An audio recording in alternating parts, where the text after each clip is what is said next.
हाँ तो दोस्तों, इस वीडियो के अंदर हम ग्लेनमार्क लाइफ साइंसेज के आईपीओ के बारे में बात करेंगे और जानेंगे कि इस आईपीओ में आपको अप्लाई करना चाहिए या नहीं। तो चलिए शुरू करते हैं।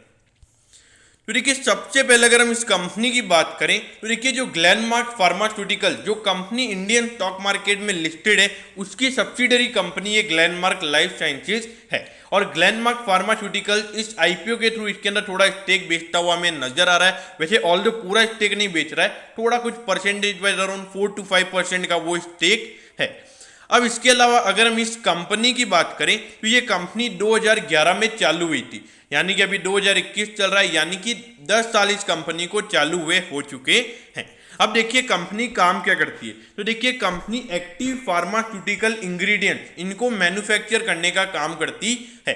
अब देखिए, एक्टिव फार्मास्यूटिकल इंग्रेडिएंट्स क्या होता है। देखिए, आपके पास कोई भी टैबलेट होता है और जो टैबलेट के अंदर जो मटेरियल डलता है, जो इंग्रेडिएंट डलते हैं, उसको बोलते हैं एक्टिव फार्मास्यूटिकल इंग्रेडिएंट। तो वो ये कंपनी बनाने का काम करती है। अब देखिए, यहाँ पर आप देखिए cardiovascular disease, central nervous system disease, यानी कि जितने भी यहाँ पे फार्मास्यूटिकल्स होते हैं, फार्मा प्रोडक्ट्स होते हैं, वो ये कंपनी बनाने का काम करती है।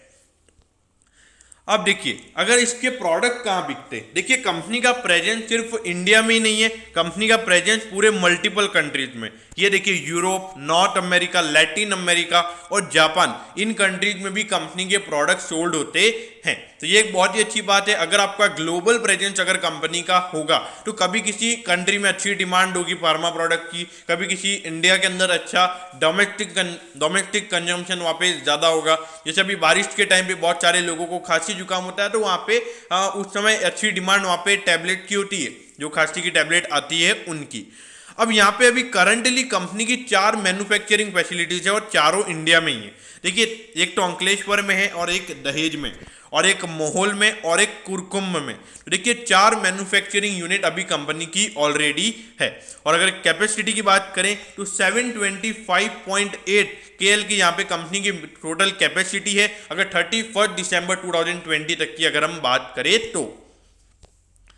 अब कंपनी की ताकत क्या है, जैसे कि मैंने आपको बताया कि ये लीडर है, जो फार्मास्यूटिकल ये बनाता है उसमें ये लीडर है। जैसे कि सीवीएस, जैसे कि वो कार्डियोवास्कुलर डिसीज, तो वैसे में ये कंपनी लीडर है। अब उसके अलावा जैसे मैंने आपको बताया कि कंपनी प्रोडक्ट्स अपने सिर्फ इंडिया में ही ये बेचती नहीं है, बाहर भी, मतलब ग्लोबल प्रेजेंस भी कंपनी का है। उसके अलावा अगर हम बात करें तो वो भी है कि जो दूसरे क्लाइंट है, यानी कि जो ग्लोबल कंपनीज है, ग्लोबल फार्मा कंपनीज, उनके साथ कंपनी की रिलेशनशिप बहुत बढ़िया है। तो देखिए, बिजनेस में रिलेशनशिप बहुत जरूरी है। अगर बिजनेस में अगर आपका रिलेशनशिप अच्छा नहीं होगा आपके क्लाइंट के साथ, तो आपका बिजनेस वहां पे अच्छे से नहीं चलेगा। अब यहाँ पर फाइनेंशियल परफॉर्मेंस, यानी कि लगातार कंपनी अपना प्रॉफिट बढ़ाती हुई नजर आ रही है और मार्जिन परसेंटेज भी कंपनी के लगातार बढ़ते हुए नजर आ रहे हैं। अगर प्रॉफिटेबिलिटी की बात करें, आरएनडी की बात करें, तो आरएनडी का भी कंपनी का इंफ्रास्ट्रक्चर अच्छा है और कंपनी जो प्रोडक्ट मैन्युफैक्चर करती है, कोई लो क्वालिटी वाले प्रोडक्ट मैन्युफैक्चर नहीं करती है। एक ब्रांड वैल्यू की भी अगर हम बात करें तो ग्लेनमार्क की ब्रांड वैल्यू भी काफी बढ़िया है। अब ये कंपनी आईपीओ लेकर क्यों आ रही है। देखिए, सबसे पहले तो इनके प्रमोटर्स का और एपीआई बिजनेस का थोड़ा लेन देन है, उसको यहाँ पे पूरा कंप्लीट करने के लिए ये आईपीओ लेकर आ रहे हैं। उसके अलावा जो कैपिटल एक्सपेंडिचर, यानी कि जो बड़े इन्वेस्टमेंट होते हैं कंपनी के, उसको यहाँ पे फुलफिल करने के लिए यहाँ पे कंपनी आईपीओ लेकर आ रही है और normal to meet general corporate purposes. अब ये देखिए, कंपनी के फाइनेंशियल्स पे नजर डाल लिए। देखिए, 2018 के एंड तक कंपनी का 1202 करोड़ का रेवेन्यू था, वो सीधा वहां पे 1405 करोड़ का हो गया, यानी कि अराउंड 200 करोड़ का रेवेन्यू वहां पे कंपनी का बढ़ा। इन परसेंटेज वाइज वहां पे 15% का ग्रोथ हमको कंपनी के टोटल रेवेन्यू में देखने को मिला। फिर ये देखिए 1549, तो यहाँ पे भी अराउंड 10% का ग्रोथ यहाँ पे हमको कंपनी के रेवेन्यू में देखने को मिला है। अब ये देखिए 1886, तो देखिए अभी तो कोविड चल रहा है, हर फार्मा कंपनी की अगर हम देखें मिनिमम 20% ग्रोथ तो उन्होंने दी ही है। अब अगर हम यहाँ पे प्रॉफिटेबिलिटी की बात करें तो ये देखिए 229 करोड़ का प्रॉफिट यहाँ पे था, फिर 293 करोड़ का, फिर 313 करोड़ का और अभी 351 करोड़ का। तो यहाँ पे देखिए लगातार यहाँ पे कंपनी की प्रॉफिटेबिलिटी बढ़ती हुई नजर आ रही है। तो और अगर हम मार्जिन परसेंटेज की भी अगर हम बात करें तो 18, 19, 20 यहाँ पे 18-19 में मार्जिन बढ़ा था, ऑल्दो भी 2 साल से मार्जिन परसेंटेज यहाँ पे कम हो रहा है। लेकिन देखिए अगर आपका 15% से ऊपर का मार्जिन अगर आपका है तो मेरे ख्याल से उसमें कोई भी इश्यूज यहाँ पे नजर नहीं आते हैं इन लॉन्ग टर्म व्यू। अब ग्लेनमार्क फार्मास्यूटिकल्स लिमिटेड इस कंपनी की प्रमोटर है, यानी कि इस कंपनी को उन्होंने ही चालू किया है। अब ये देखिए 27 जुलाई को ये आईपीओ ओपन हो रहा है और 29 जुलाई को ये आईपीओ क्लोज हो जाएगा। और अगर हम बात करें आईपीओ प्राइस की तो 720 रुपए का यहाँ पे कट ऑफ प्राइस है, यानी कि अगर आप और एक लॉट के अंदर अगर हम बात करें तो 20 शेयर्स है, यानी कि 14,400 रुपीज आपके पास होने चाहिए अगर आपको मिनिमम एक लॉट के लिए अप्लाई करना है तो। इश्यू साइज की अगर हम बात करें तो 1513.60 करोड़ का ये आईपीओ है, जिसमें जो फ्रेश इशू की अगर हम बात करें 1060 करोड़ का फ्रेश इशू है, यानी कि ये पूरा कंपनी के पास जाएगा और कंपनी इसको अपने ग्रोथ के लिए यूज करेगी। और ऑफर फॉर सेल, यानी कि जो ग्लेनमार्क फार्मास्यूटिकल जो इस कंपनी के प्रमोटर्स हैं उनको यहाँ पे 453 करोड़ रुपीज वो अपना ऑफर फॉर सेल के थ्रू यहाँ पे अपना स्टेक बेच रहे हैं। अब अगर बेसिस की बात करें तो यहाँ पे 3 अगस्त को यहाँ पे आपको पता चल जाएगा अगर आप अप्लाई करते हो कि आपको अलॉटमेंट मिला है या नहीं। अगर रिफंड की बात करें, अगर आपको अलॉटमेंट नहीं मिलता तो 4 तारीख को आपको रिफंड मिल जाएगा, और अगर आपको अलॉटमेंट मिलता है तो 5 तारीख को आपके डीमैट अकाउंट में शेयर्स आ जाएंगे। और अगर लिस्टिंग की बात करें तो 6 तारीख को इस आईपीओ की लिस्टिंग है, यानी कि आप उस दिन इसको बेच सकते हो, खरीद सकते हो, वैसे काम कर सकते हो।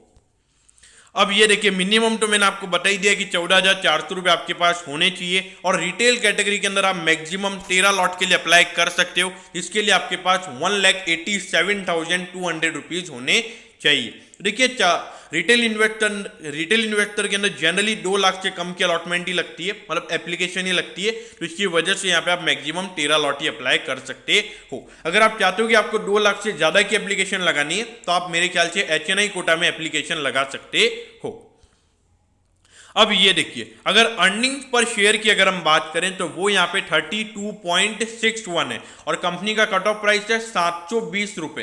तो यानी कि अगर इसके मुताबिक अगर हम कंपनी का वैल्यूएशन निकाले तो इसके मुताबिक price to earning ratio company का निकल कर आता है 22 टाइम्स। तो देखिए 22 टाइम्स का प्राइस टू अर्निंग रेशियो मेरे ख्याल से कोई एक्सपेंसिव नहीं है, और अभी आने वाले टाइम पे कंपनी की प्रॉफिटेबिलिटी और बढ़ेगी, और अभी के रिजल्ट कंपनी के आए भी नहीं है। तो यहाँ पे हो सकता है कि ये जो क्वार्टर है Q1, यहाँ पे कोविड का सेकंड वेव भी हमें देखने को मिला है, तो यहाँ पे बहुत ही अच्छी तरीके से प्रॉफिटेबिलिटी बढ़ी हो। तो इसीलिए मेरे ख्याल से देखा जाए तो वैल्यूएशन यहाँ पे काफी अट्रैक्टिव नजर आता है।